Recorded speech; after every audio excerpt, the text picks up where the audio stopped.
They say trust is earned, but what happens when no one ever stayed long enough to earn it?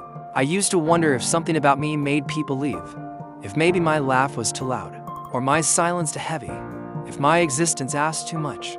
From a young age, I learned how to read a room the way others read bedtime stories, looking for signs, for shifts in tone, for footsteps that meant someone was leaving again.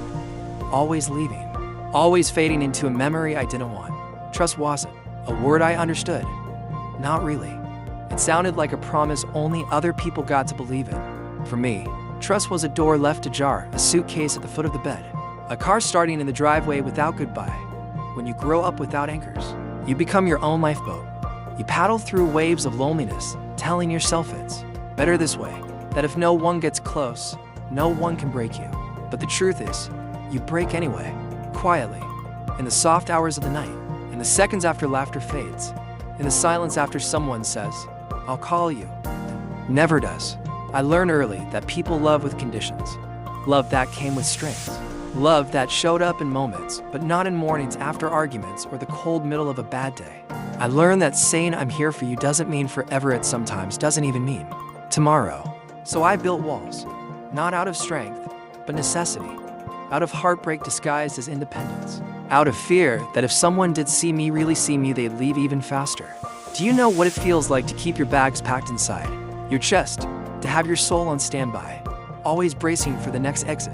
You smile, you joke, you connect just enough to feel human, but not enough to be hurt. You master the art of half-trusting, of sharing fragments while hiding the whole. I became good at pretending I didn't care, pretending it didn't sting when birthdays were forgotten, or when no one asked how I was really doing, pretending I didn't need anyone. But pretending is lonely. Even in a crowded room, the ache lingers. You learn to blend in, to mimic normalcy, to nod when someone talks about childhood memories you never had. You laugh at stories of packed lunches and school pickups, all while swallowing the weight of being forgotten again. And yet, something inside never dies. Hope is a quiet thing. It doesn't scream. It doesn't knock. It hums. Like a lullaby, you forgot the words too. It whispers that maybe, just maybe, there's still a place in this world where you can rest. A person who won't leave. A hand that won't let go. But trust doesn't bloom in concrete. It needs soil.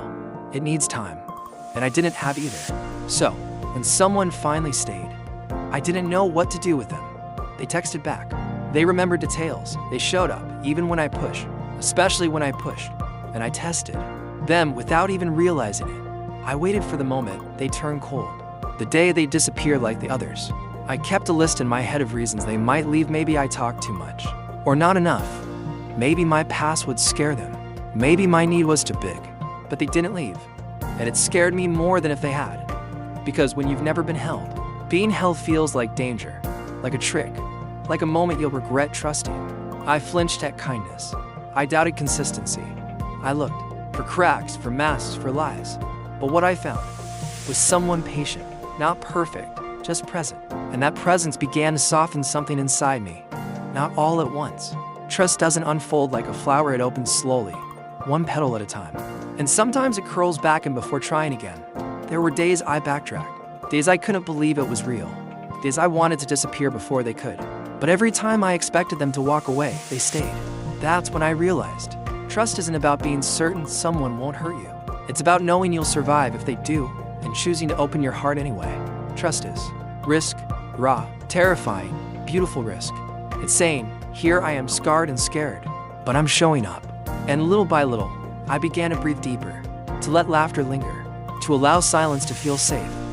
I began to share pieces of my past, not as confessions, but as connections.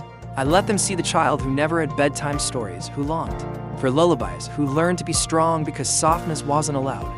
And they didn't flinch. They simply listened. And in their listening, I found something sacred. I used to think trust was for the lucky ones, the ones with family portraits and phone calls that started with "I just wanted to hear your voice." But now I know trust can be reclaimed, rebuilt. It's not about the people who left, it's about the courage to let new people arrive. Learning to trust isn't a straight line. It's a trembling walk through dark forest with no map. But sometimes, someone lights a torch, someone walks beside you, and slowly, the forest doesn't feel so lonely. I still carry my scars. I still have days when the silence feels heavy, when a delayed reply stirs panic, when I brace for abandonment that never comes. But now, I breathe through it. I remind myself that love doesn't always leave, that some people do stay, and that I am not too much. I never was. I am worthy of trust, of consistency, of love that shows up. And so are you. If no one ever stayed, stay for yourself first. Be the presence you craved. Be the hand that holds, the voice that comforts, the anchor you never had. Because healing doesn't begin when others stay, it begins when you believe. You deserve someone who will. And someday, you'll find them. And maybe, just maybe, they'll find you too.